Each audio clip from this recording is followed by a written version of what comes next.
Hello there everyone! Gandang araw po sa inyong lahat. And ngayong umaga is nag-search ako and nagpe-pray na rin kada gumigising. Ipapakita ko sa inyo ang mga aking ginagawa sa araw-araw, a day in my life. Maaga gumigising kasi si mama at ang aking kapatid na bunso. Ako ang sunod na nagising at ang pinakawaling nagigising sa amin ng ang kapatid ko nasa gitna. Tatlo lang kami magkakapatid. At pag nagigising ako ay palagi kong sinarado or yung mga kortina na nakakas. At binuksan ko na rin yung bintana para hindi mainit. At bumaba na rin ako para kumain. Pa ako naghihilamos at nagtututbrush.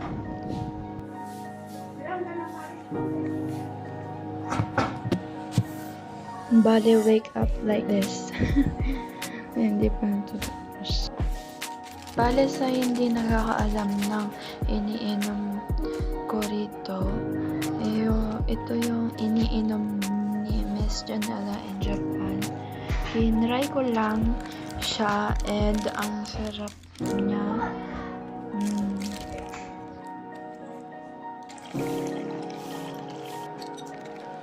At pagkatapos ko ng itimpla ito ay kumain ako ng pinaka-importante sa lahat ay kumain po tayo ng breakfast. Kaya ako po ay kumakain ng breakfast.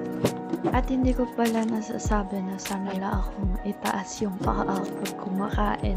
Nasanay na kasi ako nung bata pa ako. And sabi rin ng mama mali yung nakataas yung paa pag kumakain. Pero yun, nasanay na lang ako kaya medyo naaano ako na baguhin yun. Pero yes, babaguhin ba unti-unti na ibababa yung paa pag kumakain.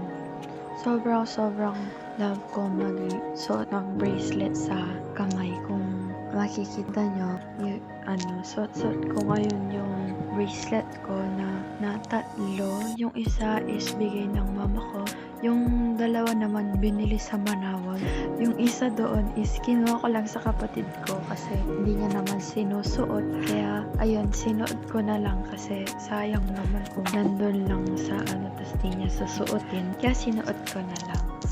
Ayun, medyo kumukupas na din kumukupas na talaga po yung niya, yung kulay niya dahil sa tagal na rin at nabababad sa tubig pag naghugas ako ng pinggan. Yes. Ikukwento ko sa inyo kung paano or bakit gusto kong mag-vlog. Una, kasi marami ako napapanood na mga nag-vlog katulad ni Miss Janela in Japan, and iba pang mga vlogger na napapanood ko, which is nai-inspire ako na mag-vlog rin.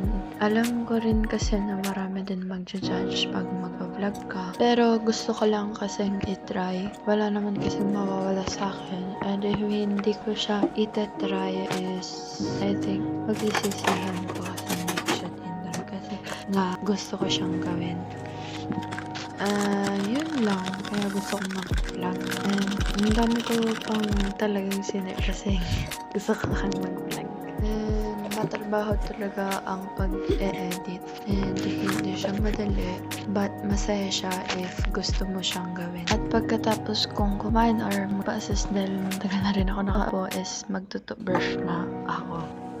Pagkatapos kong nagtutubrush is nagdimpo na ako or naghilamos na ako ng mukha ko. And naglinis na ako ng aming bahay, nagwalis-walis. Bale, hindi lang ako dyan yung naglilinis. Kasi nakatuko kami ng tatlo kong kapatid. Naglilinis kami sa kung ano yung pinapagawa sa amin ng mama namin. Kaya iba-iba kami ng pwesto at ginagawa. And importante talaga na maglinis. Dati is tamad ako maglinis, hindi ako mahilig. Kasi hindi naman ako marunong maglinis, ganun ang dahilan ko. Pero ngayon, naisip ko na magandang maglinis, nakakatanggal ng stress. Tapos, masaya siya. Pero minsan, syempre, pag tinatamad, di mo maiwasan na hindi na lang maglinis. And natuto akong maglinis. Tinuruan ako ng mama ko and I learned it in a hard way. masaya maglinis, and pag nagsisilop ako, minsan is nagpapatugtog ako ng kanta katulad ng kapatid ko. And also pag naglilinis ako, kapag tinatamad naman ako is pag nagiging lazy ako is nagiging ko siyang hate, kasi ayun, naging-hate ko na yung pagiging lazy ko. Kaya kahit na tinatamad ako is ginagawa ko pa rin, naglilinis pa rin ako. And next ko naman na nilinisan is yung divider yung lalagyanan ng TV namin. And inalis ko yung mga gamit nandyan sa baba, and pinunasan ko ng wipes. Nakalimutan ko kasi kung saan ko nilagay yung pamunas. Kaya yung nasa harapan ko na lang na wipes yung ginamit kong pangpunas.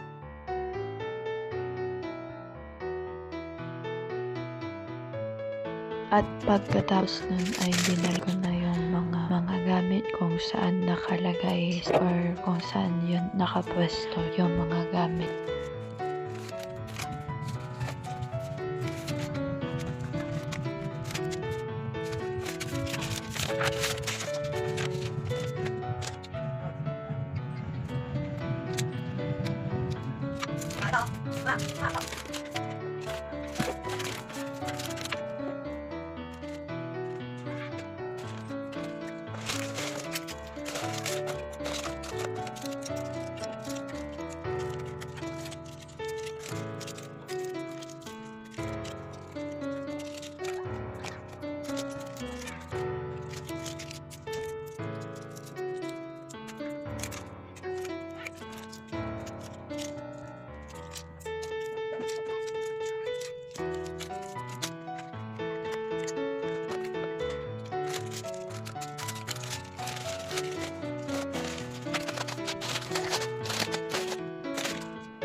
Pagkatapos kong maglinis ay kinuha ko yung damit and nilagay ko dun sa lalagyanan. Itong damit na to is tinupin na tinupin namin dalawa. Minsan siya nagtutupi lang, si mama.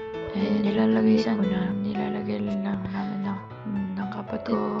Minsan siya. At kung makikita nyo sa likod is marumi pa yung or makalat eh. Pero ayun, malilinisan na din naman yun.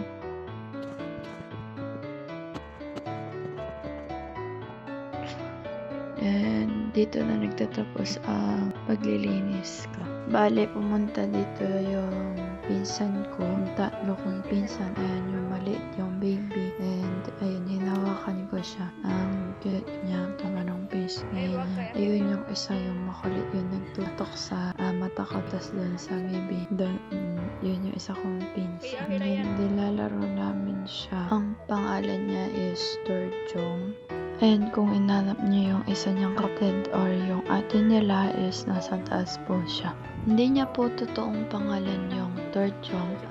Yun lang po yung nickname niya. And lahat po ata kami magpipinsan is mayroon po kaming nickname. And ako rin po may nickname rin po ako. Yun po yung tinatawag sa akin sa bahay. Minsan, paiba-iba kasi marami akong nickname. And sa mga kapatid ko rin and mga pinsan ko, lahat ng mga pinsan ko may mga nickname.